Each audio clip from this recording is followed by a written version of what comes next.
అచ్యుతాపురం కంపెనీలోని రియాక్టర్ పేలి గాయాల పాలైన క్షతగాత్రులను నిన్న వైఎస్ జగన్మోహన్ రెడ్డి పరామర్శించడానికి వచ్చినప్పుడు ఘటనా స్థలానికి ఇప్పుడు ఉన్నటువంటి ప్రభుత్వం అధికారులు గాని ఎవరూ వెళ్లలేదని మాట్లాడడం హాస్యాస్పదమని రాష్ట్ర హోంశాఖ మంత్రి అనిత అన్నారు. శనివారం అనకాపల్లిలో ఫార్మా కంపెనీల ప్రతినిధులతో కలిసి ప్రత్యేకంగా భద్రతా చర్యలపై సమీక్షా సమావేశం ఏర్పాటు చేశారు. ఈ సందర్భంగా ఆమె మాట్లాడుతూ ఘటన జరిగిన గంటలో అక్కడకు కలెక్టర్, ఎస్పీ వెళ్లి సహాయక చర్యలు చేపట్టారన్నారు. అలాగే అనకాపల్లి ఎమ్మెల్యే కొలతల రామకృష్ణ రాత్రంతా అక్కడే ఉండి పరిశీలించి చంద్రబాబు నాయుడికి తెలియపరిచారన్నారు. వెంటనే సీఎం చంద్రబాబు నాయుడు ఘటనా స్థలం నుంచి క్షతగాత్రులను మెరుగైన వైద్యం కోసం వెంటనే హాస్పిటల్ కి తరలించండి అని ఆదేశాలు జారీ చేశారన్నారు. ఉదయాన్నే చంద్రబాబు నాయుడు కేజీహెచ్ కు మెడికోవర్ ఆసుపత్రికి వచ్చి క్షతగాత్రులను పరామర్శించారని, వాస్తవాలు తెలుసుకోకుండా జగన్ మాట్లాడడం సరికాదన్నారు. దురదృష్టకర సంఘటనలు మనకి రీసెంట్ గా ఎసెన్షియల్ ఫార్మా కంపెనీలో ఒకటి, నిన్న మళ్ళా పరవాడ ఫార్మాస్యూటికల్స్ లో సినర్జీన్ అండ్ కంపెనీలోని 2 ఇన్సిడెంట్లు జరగడం జరిగింది. విషయం ఏంటంటే, ఎసెన్షియల్ ఫార్మా కంపెనీలోని ఇన్సిడెంట్ మనకి 2 o'clock ఆ టైంకి జరిగిన వెంటనే వితిన్ 45 minutes to 1 hour లోనే ప్రభుత్వ యంత్రాంగమైన మన కలెక్టర్ గారు, ఎస్పీ గారు, జేసీ గారు, అదేవిధంగా మిగతా డిపార్ట్మెంట్ వాళ్ళందరూ, fire department, NDRF, SDRF within 1.5 hours లో మొత్తం అంతా కూడా యాజమాన్యం అంతా కూడా అక్కడ చేరుకున్నారు. ఆ విషయం ప్రతి ఒక్కరికి కూడా తెలుసు. సుమారుగా అక్కడ జరిగింది చాలా అతి పెద్ద ప్రమాదం. ఆ ప్రమాదం నుంచి బయట కాపాడడానికి ఫైర్ డిపార్ట్మెంట్ వాళ్ళు కూడా ఇమీడియట్ గా రెస్పాండ్ అయ్యి దగ్గర 15 మందిని రెస్క్యూ ఆపరేషన్ లో రక్షించడం కూడా జరిగింది. అది గనక ఇన్ టైంలో జరగకుండా ఉంటే ఇంకా మనకి మృతుల సంఖ్య పెరిగేది. సీరియస్ గా ఇంజూర్ అయిన వాళ్ళు ఒక 20 మంది, కొంచెం పాక్షికంగా ఇంజూర్ అయిన వాళ్ళు ఒక 18 మంది కూడా ఉండటం, ఈ రోజు ఇప్పటికీ కూడా హాస్పిటల్స్ లో ఉండటం అన్నది మనందరం కూడా చూస్తున్నాం.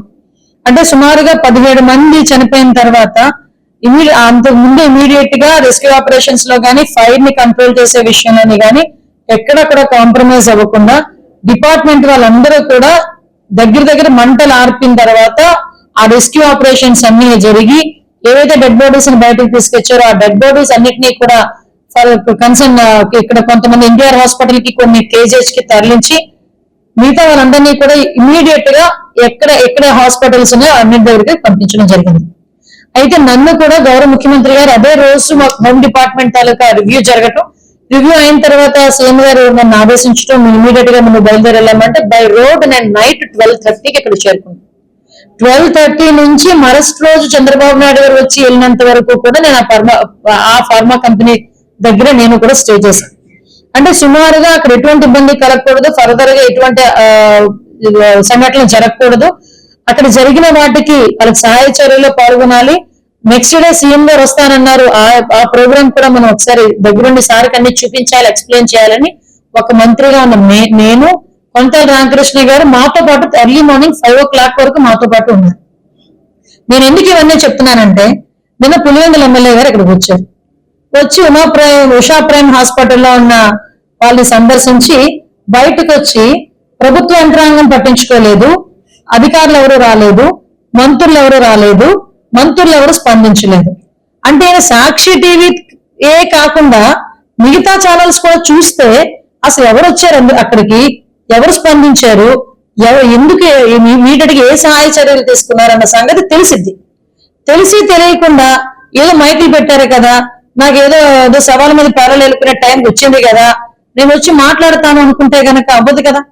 ఈ రోజు మేము అందరూ అంత సిచ్యువేషన్స్ లోని కూడా ఫైర్ డిపార్ట్మెంట్ వాళ్ళు లాంటి వాళ్ళు కూడా వచ్చి 15 మందిని కాపాడటం, ఎన్డీఆర్ఎఫ్, ఎస్డీఆర్ఎఫ్ వాళ్ళని కూడా క్లియర్ చేయటం, ఎక్కడ ఎటువంటి ఇబ్బంది లేకుండా కనీసం పబ్లిక్ ఏదైనా మళ్ళా కోపాలకి గురి కాకుండా వాళ్ళని కన్విన్స్ చేసుకొని ఇన్ని మేమందరం కూడా చేసి, అది కూడా ఏంటి యాజమాన్యం స్పందించలేదు.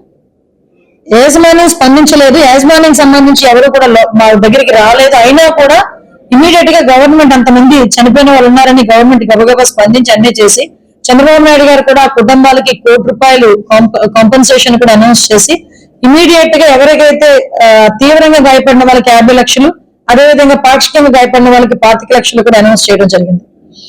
అదే కాకుండా చంద్రబాబు నాయుడు గారు గౌరవ సీఎం గారు ఓ పక్క నుంచి మన డిప్యూటీ సీఎం పవన్ కళ్యాణ్ గారు ఎవ్రీ టైం మానిటర్ చేస్తూ, అర్ధరాత్రి వరకు మానిటర్ చేస్తూ నెక్స్ట్ డే మార్నింగ్ అంత వర్షంలోని కూడా ముందు మెడికవర్ హాస్పిటల్ కి కేజీహెచ్ కి వెళ్లి వాళ్ళని పరామర్శించి మళ్ళా సీన్ లోకి వచ్చారు.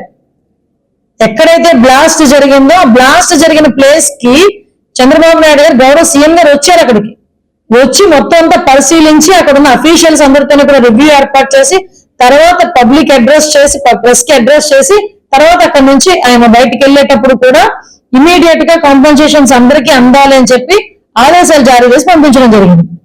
24 గంటలు గడవక ముందే ఆయన అనౌన్స్ చేసిన 24 గంటలు గడవక ముందే ₹1,00,00,000 పరిహారము ప్రతి ఒక్క మృతుని కుటుంబానికి కూడా వెళ్ళింది. అతను మళ్ళీ అనౌన్స్ చేసి ఆయనకి 24 గంటలు కాకముందే ప్రతి ఒక్కరికి అకౌంట్లోకి డబ్బులు వెళ్ళింది. మేము చెక్కులు తీసుకుని ఇవ్వడం కాదండి. 50 లక్షల రూపాయలు తీవ్రంగా గాయపడిన వాళ్ళు 20 మందికి 50 లక్షల రూపాయలు, అదేవిధంగా పాక్షికంగా గాయపడిన వాళ్ళకి 18 మందికి 25 లక్షల రూపాయలు చొప్పున ప్రతి ఒక్కరికి కూడా ఆర్టీజీఎస్ చేసి వాళ్ళకి కన్ఫర్మేషన్ పత్రాలు కూడా మేము ఇవ్వడం జరిగింది. ఇన్ని జరిగితే కాంపెన్సేషన్ ఇవ్వలేదు. కాంపెన్సేషన్